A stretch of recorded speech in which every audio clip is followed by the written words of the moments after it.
नमस्कार, मैं हूं बबीता सिंह और आप देख रहे हैं आई इंडिया। दर्शकों के अभिवादन के साथ शुरू करते हैं आई इंडिया का खास शो खबरनामा।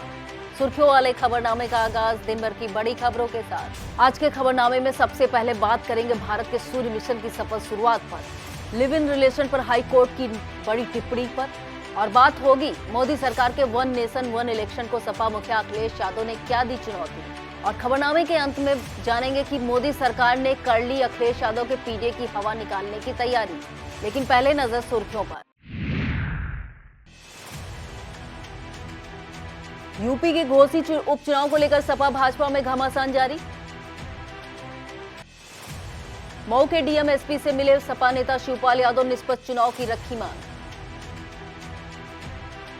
भाजपा के राष्ट्रीय अध्यक्ष जेपी नड्डा ने इंडिया गठबंधन पर साधा निशाना। यूपी के डिप्टी सीएम केशव प्रसाद मौर्य ने फिर साधा सपा पर निशाना। एडवोकेट प्रोटेक्शन एक्ट को लेकर सीतापुर में वकीलों ने किया धरना प्रदर्शन। राष्ट्रपति भवन में सम्मानित हुई सीतापुर की बेटी निराक्षी शुक्ला। लखीमपुर में शुरू हुआ ईवीएम तैयारी का काम, डीएम ने लिया जायजा। अपने संसदीय क्षेत्र में केंद्रीय गृह राज्य मंत्री ने कई विकास कार्यों का किया लोकार्पण और शिलान्यास। खबरें प्रदेश की। आज के खबरनामे की शुरुआत दिन की सबसे बड़ी और देश को गर्व से भर देने वाली खबर से करते हैं।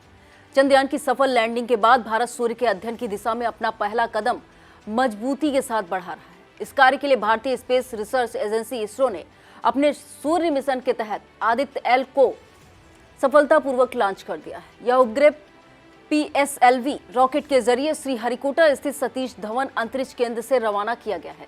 करीब 1480 किलोग्राम वजनी अंतरिक्ष यान आदित्य L1 सौर गतिविधियों का अध्ययन करेगा। इस उपग्रह को शनिवार सुबह 11:50 पर सतीश धवन अंतरिक्ष केंद्र से लॉन्च किया जाएगा। जैसे ही अपने पीछे गुबार छोड़ते हुए रॉकेट तेज गति से आसमान की ओर बढ़ना शुरू हुआ, इस ऐतिहासिक पल को देखने के लिए जमा हुए सैकड़ों लोग जोरदार तालियां बजाते नजर आए।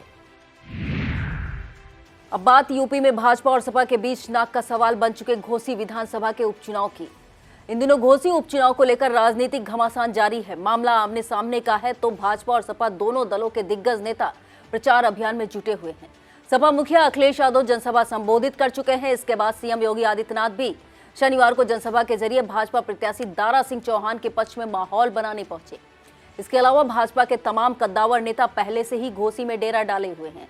दोनों डिप्टी सीएम केशव प्रसाद मौर्य और विजय पाठक के साथ भाजपा के सहयोगी दलों में सुभाषपा के अध्यक्ष ओपी राजभर और निषाद पार्टी प्रमुख डॉक्टर संजय निषाद अपने कार्यकर्ताओं की फौज लेकर घोसी के गांव गलियों की खाक छान रहे हैं। उधर सपा की तरफ से राष्ट्रीय महासचिव शिवपाल सिंह यादव ने घोसी का मोर्चा संभाला हुआ है। सपा ने यहां के सुधाकर सिंह को अपना प्रत्याशी बनाया है। जानकारों के मुताबिक यहां मामला कांटे की टक्कर वाला बना हुआ है। 2024 के लोकसभा चुनाव की उल्टी गिनती शुरू हो चुकी है। भाजपा अपने एनडीए के जरिए तो विपक्षी दल अपने गठबंधन इंडिया के जरिए अपनी अपनी जीत सुनिश्चित करने के सारे जतन कर रहे हैं। इस बीच केंद्र सरकार ने विपक्षी दलों को चौंकाते हुए संसद का विशेष सत्र बुलाया, जो 18 से 22 सितंबर तक चलेगा। माना जा रहा है इस विशेष सत्र में मोदी सरकार विपक्षी राजनीति के पर कतरने के लिए कुछ अहम कार्य कर सकते हैं। इनमें वन नेशन वन इलेक्शन तो शुक्रवार से चर्चा में बना हुआ है। अब दूसरी चर्चा जस्टिस रोहिणी आयोग की रिपोर्ट को लेकर शुरू हो गई है। पिछड़े वर्गों की राजनीति को लेकर इस पर भी भाजपा का मास्टर स्ट्रोक बताया जा रहा है। आपको बता दें, सर्वाधिक लोकसभा वाले उत्तर प्रदेश में ओबीसी वोटों की अहमियत बहुत ज्यादा है। माना जाता है कि यहाँ का ओबीसी वोटर हार और जीत में निर्णायक भूमिका अदा करता है, लिहाजा यह ओबीसी वोटों पर राजनीति भी खूब होती है। सपा ने इसे लेकर पीडीए का नारा दिया है, जिसका मतलब पिछड़ा दलित अल्पसंख्यक है। सपा प्रमुख अखिलेश यादव ने चुनाव से पहले इन्हीं 3 वर्गों को साधने की बड़ी कोशिश की है। दूसरी तरफ यूपी से सटे बिहार में भी सीएम नीतीश कुमार ओबीसी और दलित वोटों को अपने पाले में करने के लिए हर जुगत भिड़ा रहे हैं। चर्चा है कि भाजपा इन सारी कोशिशों पर पानी फेरने के लिए जस्टिस रोहिणी आयोग की रिपोर्ट लागू कर सकती है। बताते हैं, इस रिपोर्ट में काफी कुछ ऐसा है जो अगले लोकसभा चुनाव में बड़ा मुद्दा बन सकता है। अगर सत्तारूढ़ भाजपा ने इसे लागू कर दिया तो वह इसकी खासियत गिनाएगा, वहीं विपक्ष इसकी कमियों पर हल्ला बोलना चालू कर देगा। चर्चा है कि 1100 पेज की यह रिपोर्ट 2 भागों में है। इसकी सिफारिशों पर अमल हो गया तो 4 दशकों से चली आ रही ओबीसी आरक्षण नीति में बड़ा बदलाव आ सकता है। अब बात लिव इन रिलेशन पर हाई कोर्ट से आई बड़ी टिप्पणी की। इलाहाबाद हाई कोर्ट ने लिव इन रिलेशन को लेकर अपनी टिप्पणी में कहा है कि फिल्म, टीवी, सीरियल गंदगी फैला रहे हैं। ऊपरी तौर पर लिव इन का रिश्ता बहुत आकर्षक लगता है, लेकिन जैसे जैसे समय बीतता है सामाजिक नैतिकता के मानदंड उनके चेहरे पर नजर आने लगते हैं।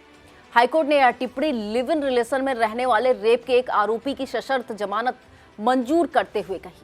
सुनवाई करते हुए न्यायमूर्ति सिद्धार्थ ने कहा कि फिल्म और टीवी सीरियल समाज में गंदगी फैला रहे हैं। हर सीजन में पार्टनर बदलना एक स्थिर और सभ्य समाज के लिए ठीक नहीं है। यूपी के गाजियाबाद पहुंचे भाजपा के राष्ट्रीय अध्यक्ष जेपी नड्डा ने विपक्षी दलों के इंडिया गठबंधन की बैठक पर जमकर निशाना साधा। उन्होंने कहा कि यह लोग परिवार को आगे ले जाने की सोच रहे हैं। लालू यादव को तेजस्वी यादव की चिंता है, अखिलेश यादव को डिंपल यादव की चिंता है, उद्धव ठाकरे को बेटे आदित्य ठाकरे की चिंता है। ये लोग देश को आगे ले जाने की नहीं सोचते, यह तो बस अपने आप को बचाने की सोचते हैं। यूपी में घोसी विधानसभा सीट के उपचुनाव को लेकर राजनीतिक दलों में रस्साकसी और आरोप प्रत्यारोप का दौर जारी है। इसी सिलसिले में सपा के राष्ट्रीय महासचिव शिवपाल सिंह यादव मऊ पहुंचकर डीएम और एसपी से मिले। सपा नेता ने उनसे निष्पक्ष चुनाव की मांग रखते हुए पुलिस की कार्यशैली पर गंभीर सवाल उठाए हैं। उन्होंने आरोप लगाया कि प्रशासन और पुलिस सरकार के इशारे पर काम कर रहा है। मतदाताओं, खास तौर पर अल्पसंख्यक समुदायों को डराया धमकाया जा रहा है। योगी सरकार के डिप्टी सीएम केशव प्रसाद मौर्य ने एक बार फिर समाजवादी पार्टी पर निशाना साधा है। डिप्टी सीएम ने सपा को अस्त हो चुके सूरज की तरह बताया है। बता दें कि मऊ जिले के अंतर्गत घोसी विधानसभा सीट के उपचुनाव में अब कुछ ही दिन शेष रह गए हैं। इस चुनाव में भाजपा के दारा सिंह चौहान और सपा के सुधाकर सिंह के बीच कड़ी टक्कर देखी जा रही है। ऐसे में पक्ष विपक्ष दोनों एक दूसरे पर निशाना साधते नजर आ रहे हैं। इसी सिलसिले में डिप्टी सीएम ने कहा कि सपा एक समाप्तवादी पार्टी है। सपा के वोट देने का मतलब वोट कुएं में डाल देना है और बर्बाद कर देना है। वहीं बीजेपी को वोट देने का मतलब विकास को आमंत्रित करना है। अब खबरें जनपद सीतापुर से। शासन की मंशा के अनुसार शनिवार को सीतापुर जिले की सभी तहसीलों में संपूर्ण समाधान दिवस आयोजित किया गया। इस दौरान तहसील सिधौली का संपूर्ण समाधान दिवस जिला अधिकारी अनुज सिंह की अध्यक्षता में आयोजित हुआ। इस दौरान कुल 128 शिकायतें प्राप्त हुई, जिनमें से 10 शिकायतों का मौके पर ही निस्तारण कर दिया गया। इस अवसर पर एसपी दक्षिणी NP Singh, SDM Rakhi Verma, CO Shobhit Kumar, तहसीलदार Vinod Kumar, DFO Braj Mohan Shukla, CMO doctor Haripal Singh और डीडीओ हरिश्चंद्र प्रजापति सहित अन्य जिला स्तरीय अधिकारी मौजूद रहे। इसी कड़ी में तहसील महमूदाबाद के संपूर्ण समाधान दिवस में 58 शिकायतें प्राप्त हुई। इनमें से 7 का निस्तारण मौके पर ही कर दिया गया। तहसील सदर में प्राप्त 28 में से 4, तहसील लहरपुर में प्राप्त 45 में से 4, तहसील मिश्रिक में प्राप्त 19 में से 5, तहसील महौली में प्राप्त 35 में से 4 और तहसील बिस्वा में प्राप्त 73 शिकायतों में से 6 का मौके पर ही निस्तारण कर दिया गया। हाल के दिनों में हुई कुछ घटनाओं को लेकर अधिवक्ताओं द्वारा प्रोटेक्शन एक्ट लागू किए जाने की मांग की जा रही है। शनिवार को इसे लेकर सीतापुर में अधिवक्ताओं द्वारा लालबाग चौराहे पर जाम लगाकर धरना प्रदर्शन किया गया। जिला बार एसोसिएशन के बैनर तले आक्रोशित अधिवक्ताओं ने पुलिस और प्रशासन के खिलाफ नारेबाजी की। इस दौरान बार एसोसिएशन अध्यक्ष चंद्रभाल गुप्ता ने बताया कि जब तक प्रोटेक्शन एक्ट लागू नहीं किया जाता है और हमारी समस्याओं का समाधान नहीं होता है, हर माह के पहले और तीसरे शनिवार को इसी तरह धरना प्रदर्शन किया जाएगा। इस दौरान बार महासचिव बुद्धि प्रकाश मिश्रा, राम मोहन पांडे, संध्या दीक्षित, आशीष मिश्रा, विजय अवस्थी, विनोद कुमार सिंह, दिनेश मौर्य, हरीश त्रिपाठी, विमल मोहन मिश्रा, संजय सिंह, सीमा खान, सपना त्रिपाठी, हिमांशु विक्रम सिंह, अतीक खान, आलोक मिश्रा, अक्षय सहाय और शिवेंद्र प्रताप वर्मा आदि तमाम अधिवक्ता मौजूद रहे। वक्त हो चला है एक छोटे से ब्रेक का। आप देखते रहिए खबरनामा। बीएस एजुकेशनल महाविद्यालय लखनऊ विश्वविद्यालय से संबद्ध छात्र छात्राओं के लिए उत्कृष्ट शिक्षण संस्थान बीए, एमए, बीकॉम, एमबीए व अन्य कोर्सेज के लिए आज ही संपर्क करें। खैराबाद, बिस्वा रोड, पकरिया, सीतापुर। सत्र 2023-24 के लिए प्रवेश प्रारंभ। सीतापुर के खैराबाद ब्लॉक क्षेत्र में पंचायत समिति की बैठक का आयोजन किया गया, जिसकी अध्यक्षता ब्लॉक प्रमुख अजय विश्वकर्मा ने की। बैठक का संचालन वीडियो चंद्रभाल ने किया। बैठक में राष्ट्रीय ग्रामीण आजीविका मिशन, मनरेगा, पेयजल योजना, पीएम आवास योजना, स्वास्थ्य एवं चिकित्सा कार्यक्रम, शौचालय, स्वच्छता, पेंशन आदि बिंदुओं पर विचार किया गया। बैठक में कुल 107 क्षेत्र पंचायत सदस्यों में से 95 सदस्य मौजूद रहे। इस दौरान 210 विकास कार्यों के प्रस्ताव रखे गए। इस मौके पर खैराबाद पालिका अध्यक्ष प्रतिनिधि अभिषेक गुप्ता, बबलू प्रधान, संघ अध्यक्ष अवधेश कटियार और एपीओ नितिन गुप्ता आदि मौजूद रहे। सीतापुर आंख अस्पताल के सहयोग में काका मेडिकल स्टोर द्वारा रामकोट के अर्थाना में निःशुल्क नेत्र चिकित्सा शिविर आयोजित किया गया। इस दौरान डॉक्टर राहुल शुक्ला, उनके सहयोगी अमरीक अजीम, मुआजम मोहनी सिंह और राम किशन शुक्ला द्वारा 80 नेत्र रोगियों का परीक्षण किया गया। इनमें से 28 मरीजों को ऑपरेशन योग्य मानते हुए सीतापुर आंख अस्पताल भेजा गया। इस मौके पर कैंप आयोजक अखिलेश वाजपेयी, प्रधान सुशील, नीलेश, आदित्य और संतोष वाजपेयी आदि मौजूद रहे। सीतापुर जिले में एनसीसी की 22 बटालियन द्वारा हॉकी के जादूगर कहे जाने वाले मेजर ध्यानचंद के जन्म दिवस पर कई प्रतियोगिताओं का आयोजन किया जा रहा है। यह प्रतियोगिताएं 2 सितंबर से 5 सितंबर तक आयोजित होंगी। शुभारंभ अवसर पर जीआईसी सीतापुर में फिट बॉडी पोस्टर प्रतियोगिता आयोजित की गई, जिसमें 40 कैडेट्स ने भाग लिया। इस अवसर पर एनसीसी के लेफ्टिनेंट खान सादाब जमीर और प्रधानाचार्य डॉक्टर नरेंद्र सिंह आदि मौजूद रहे। अब बात सीतापुर जिले को गर्व से भर देने वाली खबर की। सीतापुर जिले के कसमंडा ब्लॉक के अंतर्गत प्राथमिक विद्यालय चौड़िया प्राचीन के प्रधानाध्यापक अनूप शुक्ला की भतीजी नीलाक्षी शुक्ला को दिल्ली स्थित राष्ट्रपति भवन में सम्मानित किया गया है। यह सम्मान उन्हें केंद्रीय कानून और न्याय मंत्री अर्जुन राम मेघवाल ने प्रदान किया है। नीलाक्षी शुक्ला ने 33वीं राष्ट्रीय युवा संसद प्रतियोगिता में सर्वश्रेष्ठ स्पीकर वर्ग में प्रथम स्थान प्राप्त किया है। बता दें, नीलाक्षी शुक्ला गत वर्ष केंद्रीय विद्यालय अलीगंज लखनऊ से इंटर परीक्षा उत्तीर्ण करने के बाद मौजूदा समय राजस्थान के वनस्थली विद्यापीठ विद्यालय में बीटेक प्रथम वर्ष की शिक्षा प्राप्त कर रही है। उनके पिता डॉक्टर आशुतोष शुक्ला लखनऊ के गोमती नगर स्थित केंद्रीय विद्यालय में शारीरिक शिक्षक के पद पर कार्यरत हैं। उन्हें भी वर्ष 2015 में सर्वश्रेष्ठ शिक्षक पुरस्कार से सम्मानित किया जा चुका है।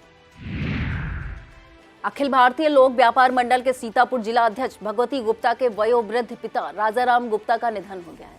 यह शोक समाचार सुनते ही उनके आवास पर शोक संवेदना व्यक्त करने वालों का तांता लग गया।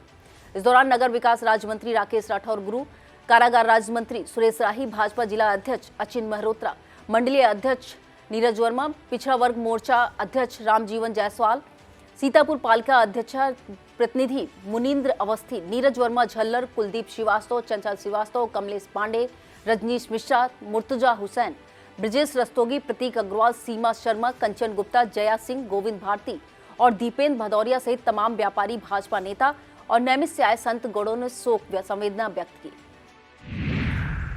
विद्युत विभाग पर गलत बयानी का आरोप लगाते हुए मछरेटा क्षेत्र के तमाम ग्रामीण और किसान शनिवार को सीतापुर कलेक्ट्रेट पहुंचे। यहां पर उन्होंने अपनी मांगों को लेकर ज्ञापन दिया। ज्ञापन में आरोप लगाया गया है कि मछरेटा क्षेत्र के विद्युत उपभोक्ता कई वर्षों से बिजली की समस्या से जूझ रहे हैं। इसे लेकर गत वर्ष 17 जून को विद्युत विभाग में ज्ञापन दिया गया था, जिस पर एसडीओ सिधौली लिखित रूप से ट्रांसफार्मर की क्षमता 5 MVA से बढ़ाकर 10 MVA करने का आश्वासन दिया था।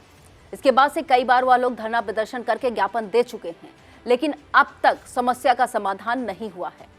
ज्ञापन में चेतावनी दी गई है कि अगर 7 सितंबर तक उनके विद्युत उपकेंद्र पर 10 MVA का ट्रांसफार्मर नहीं रखा गया तो वह लोग अनिश्चितकालीन धरना प्रदर्शन शुरू कर देंगे। भारतीय जनता पार्टी के सीतापुर जिला कार्यालय पर मेरी माटी मेरा देश कार्यक्रम को लेकर एक बैठक का आयोजन किया गया। इसकी अध्यक्षता जिला अध्यक्ष अचिन मेहरोत्रा ने की तथा इस दौरान मुख्य अतिथि के रूप में पार्टी के क्षेत्रीय अध्यक्ष कमलेश मिश्रा मौजूद रहे। क्षेत्रीय अध्यक्ष उपस्थित पार्टीजनों को कार्यक्रम के बारे में बताते हुए कहा कि यह कार्यक्रम 8 सितंबर से 13 सितंबर तक गांव-गांव चलेगा। बैठक को सांसद राजेश वर्मा और जिला अध्यक्ष अचिन मेहरोत्रा ने भी संबोधित किया। इस मौके पर क्षेत्रीय महामंत्री नीरज वर्मा, बिस्वा विधायक निर्मल वर्मा, महोली विधायक शशांक त्रिवेदी, मिश्रिक विधायक रामकृष्ण भार्गव, स्योता विधायक ज्ञान तिवारी, जिला पंचायत अध्यक्ष सिद्धा सागर, अजय गुप्ता, राकेश त्रिपाठी, विश्राम सागर राठौर, राजेश शुक्ला, इंदु सिंह चौहान, जया सिंह, नीरज वर्मा झल्लर, रमेश भार्गव, रोहित सिंह और राम नरेश मिश्रा सहित सभी मंडल अध्यक्ष, ब्लॉक प्रमुख और निकाय अध्यक्ष मौजूद रहे। अब खबरें लखीमपुर खीरी से। लखीमपुर खीरी जिले की सभी तहसीलों में शनिवार को संपूर्ण समाधान दिवस का आयोजन किया गया। इस दौरान तहसील गोला गोकर्णनाथ का संपूर्ण समाधान दिवस डीएम महेंद्र बहादुर सिंह और एसपी गणेश प्रसाद साहा की अध्यक्षता में आयोजित किया गया। इस दौरान कुल 56 शिकायतें प्राप्त हुई, जिनमें से 9 का मौके पर ही निस्तारण कर दिया गया। इस मौके पर CDO Anil Kumar Singh, CMO doctor Santosh Gupta, SDM Ratnakar Mishra, DDO Dinkar Vidyarthi, DIOS doctor Mahendra Pratap Singh, BSF Praveen Tiwari, DPO Bharat Prasad और तहसीलदार विनोद कुमार गुप्ता सहित अन्य जिला स्तरीय अधिकारी मौजूद रहे। इस कार्यक्रम के दौरान डीएम, एसपी और सीडीओ ने संपूर्ण सुपोषित अभियान के तहत 9 अति कुपोषित बच्चों को सुपोषण किट प्रदान की। आगामी लोकसभा चुनाव को लेकर लखीमपुर जिले में इलेक्ट्रॉनिक वोटिंग मशीनों को तैयार करने का काम शुरू हो गया है। यह कार्य भारत निर्वाचन आयोग के निर्देश पर भारत इलेक्ट्रॉनिक्स के इंजीनियरों द्वारा किया जा रहा है।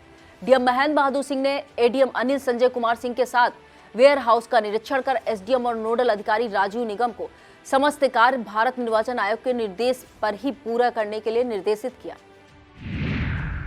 अपने संसदीय क्षेत्र के अंतर्गत लखीमपुर खीरी के निघासन पहुंचे केंद्रीय गृह राज्य मंत्री अजय मिश्र ने कई विकास कार्यों का लोकार्पण किया। इस दौरान उन्होंने ब्लॉक सभागार में आयोजित बैठक को संबोधित भी किया। इस कार्यक्रम में केंद्रीय राज्य मंत्री ने क्षेत्र पंचायत से बनी 8 सड़कों के अलावा एक पुलिया और एक सुलभ शौचालय का लोकार्पण किया और धात्री महिलाओं को फलों की किट प्रदान की। इसके बाद लुधौरी पहुंचे मंत्री ने नवीन मंडी स्थल की बाउंड्री वॉल और एक सड़क का शिलान्यास किया। यहां पर आयोजित कार्यक्रम को मंत्री के अतिरिक्त उनके प्रतिनिधि अरविंद सिंह संजय ने भी संबोधित किया।